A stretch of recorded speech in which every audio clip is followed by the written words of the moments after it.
이번에는 치맥산행 시작하기에 대해 안내하겠습니다. 유튜브 화면 아래 있는 설명문에 치맥산행 관련된 URL 정보가 있으니 참고하시기 바랍니다.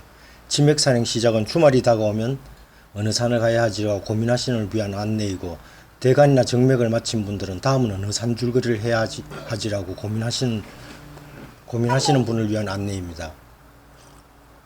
치맥을 하려면 공부와 고생을 많이 해야 됩니다. 그러나 그보다 훨씬 매력이 있습니다.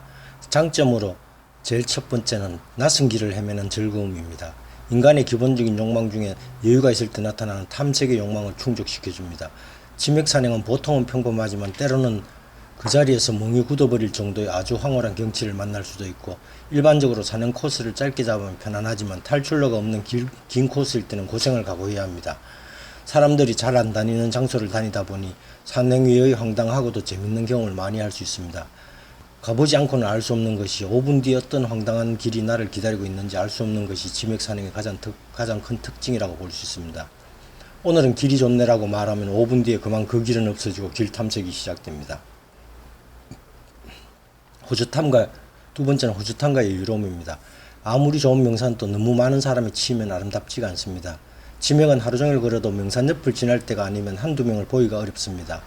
그러므로 산행시간 동안 호주탐과 여유로움을 만끽할 수 있습니다. 그러다가 언젠가는 무심히 이게 산이구나 라고 그 자연 그대로를 느낄 수 있습니다. 세 번째는 적절한 긴장감입니다.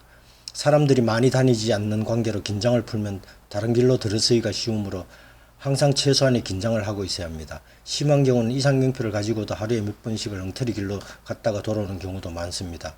또한 눈앞에 가려는 능선길은 보이는데 건너갈 길을 찾지 못해 여러 번 왔다 갔다 하면서 겨우 길을 찾은 경우도 많습니다.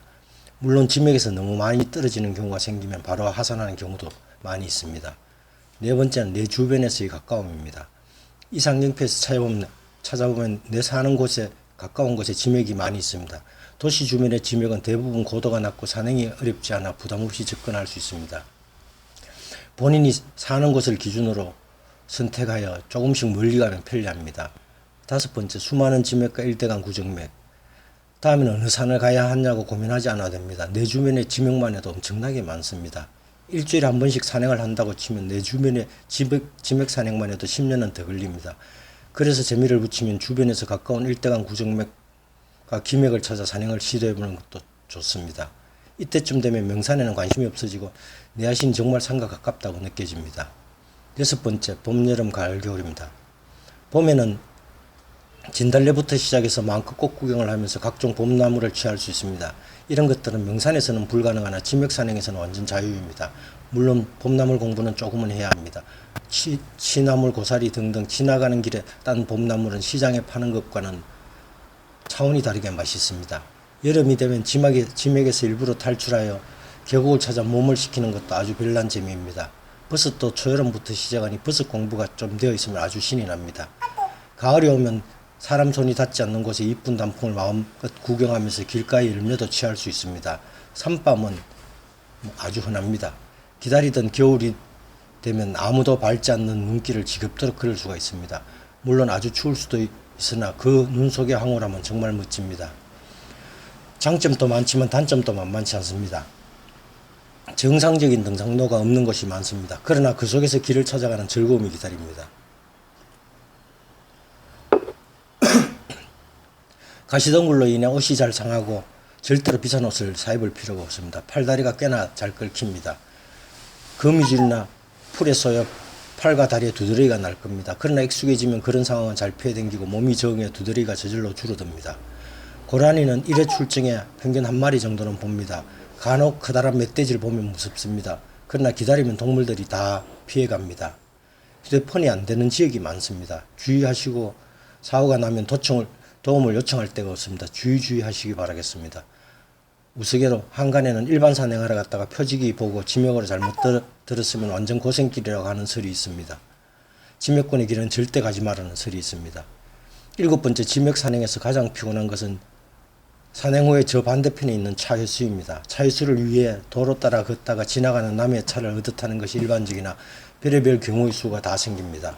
그것도 삶의 한 부분이라고 생각하고 하산 후에 차에서는 어떻게든 해결이 되니 걱정 말고 지맥 산행을 하면 됩니다. 편법으로 계획을 세울 때 고민을 많이 하면 원점 회귀형 비슷하게 계획을 세울 수도 있습니다. 세 번째, 단독으로 할 것이냐 소그룹으로 할 것이냐를 결정하셔야 되는데 같이 갈 지인을 한 명 구하는 것이 마음에 부담이 없이 지명을 시작할 수 있을 것 같습니다. 제일 먼저는 산자분수령을 기본적으로 공부해야 됩니다. 산자분수령은 유튜브 화면 아래 설명의 URL이 명기되어 있습니다.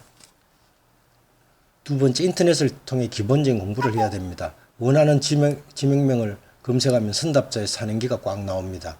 연속 종주 할 거냐, 몇 회 종주 할 거냐를 또 선택하셔야 합니다. 네 번째, 구간 나누기입니다. 본인의 체력에 따라 나누시면 되는데, 지명의 경우는 보통 1일 10에서 20km, 6시간에서 10시간 정도로 구간을 나눕니다. 구간 나누기는 지금 하고 있는 설명을 마치고 나서 PC형 이상형표에서 구간 나누기를 다시 시연해 보이도록 하겠습니다. 두 번째, 겨울과 여름은 만만치 않습니다. 한여름과 한겨울은 피하는 것이 좋습니다. 한여름에는 너무 더워서 거의 산행 자체가 불가능할 때가 있습니다. 출발은 해보시고 대충 산행하다가 탈출하는 것도 좋은 방법이라고 생각합니다. 그러면 경험이 꽉 쌓여집니다. 한겨울은 눈이 많으면 혹시 미끄러져 다친다면 다니는 사람이 거의 없으므로 도움을 받을 데가 없습니다. 이런 경우는 한여름처럼 탈출로를 만들어놨고 부담 없이 산행을 하면 멋진 설경을 즐길 수 있을 것 같습니다. 제 경험으로는 제일 위험할 때는 4월입니다. 4월에 얼은 땅이 바닥에 숨어 있는 것을 통과할 때나 낮에는 또 엄청 덥다가 갑자기 눈이 오고 엄청 추워지는 경우를 꽤 많이 만났습니다. 4월까지는 아이젠을 배낭에 꼭 넣어 다니시길 바라겠습니다. 산속에서는 4월도 눈이 잘 옵니다. 물론 이런 경우는 진달래와 눈이 같이 있으니 경치는 아주 황홀하겠죠. 다섯 번째, 제 추정에는 작심만 한다면 지금은 많이 어렵지 않습니다. 제가 다니던 10년 전과는 다르게 나름 지맥꾼들이 다녀서 가시덩굴에 갇혀서 오도 가도 못한 등등의 아주 황당한 어려움은 적을 것 같습니다. 여섯 번째, 제 생각에는 집에서 아주 가까운 한 구간을 무턱대고 정해서 한 구간을 해보는 것이 지맥 접근의 가장 좋은 방법인 것 같습니다. 구슬이 서말이라도 껴야 보배니 한 구간을 하고 나서 다시 고민을 하는 것도 좋은 방법인 것 같습니다. 일곱 번째, 이제 PC형 이상형표에서 구간을 나눠보도록 하겠습니다. 전혀 모르는 길이므로 계획을 세워야 합니다. PC형 이상형표를 사용하면 계획은 간단히 세울 수 있습니다. 산행 시에는 휴대폰용 이상형표를 가지고 궤적을 저장하면 길을 헤매는 불편을 덜 수 있습니다. 산행 후 결과 정리는 PC형 이상형표를 사용하면 산행 시 궁금하거나 알바한 길들을 알 수 있고 궤적을 그림 파일로 저장해 블로그 등에 올릴 수도 있습니다. 여덟 번째는 이제 마지막입니다. 남은 것은 산행 출발입니다. 도대체 눈앞에 어떤 상황과 경치가 나타날 줄을 모르고 가보지 않고는 알 수가 없습니다. 정말 아름다운 자연과 세상 사는 별의별 많은 경험과 다양한 사람을 만날 수 있습니다. 이제 계획을 세우고 간단히 산행 준비만 해서 훌쩍 떠나시면 되겠습니다.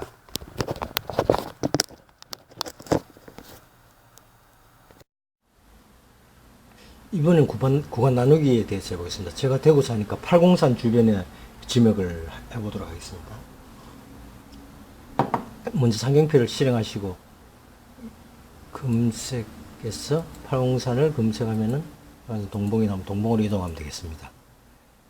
이게 이제 팔공지맥인데 팔공지맥은 엄청나게 깁니다. 팔공지맥은 뭐 엄청나게 길기 때문에 이건 뭐 마음대로 이거는 아주 작전을 많이 짜야 가능한 겁니다.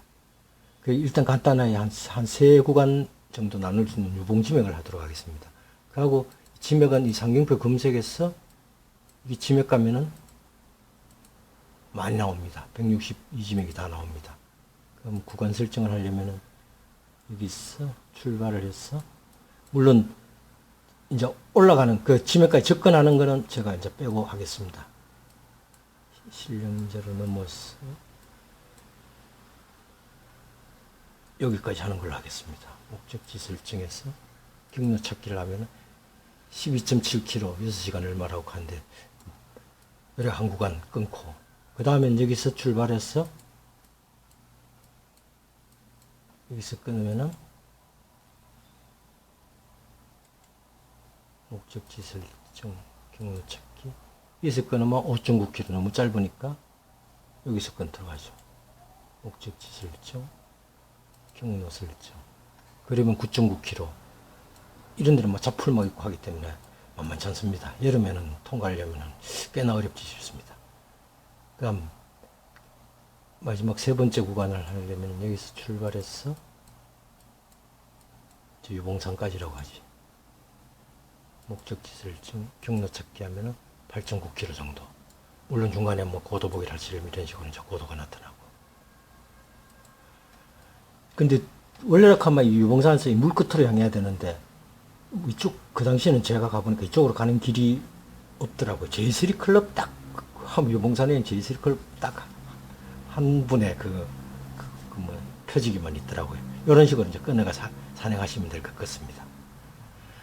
이상으로 구간 나누기는 대충 한번 시연을 해 드렸습니다. 마치겠습니다.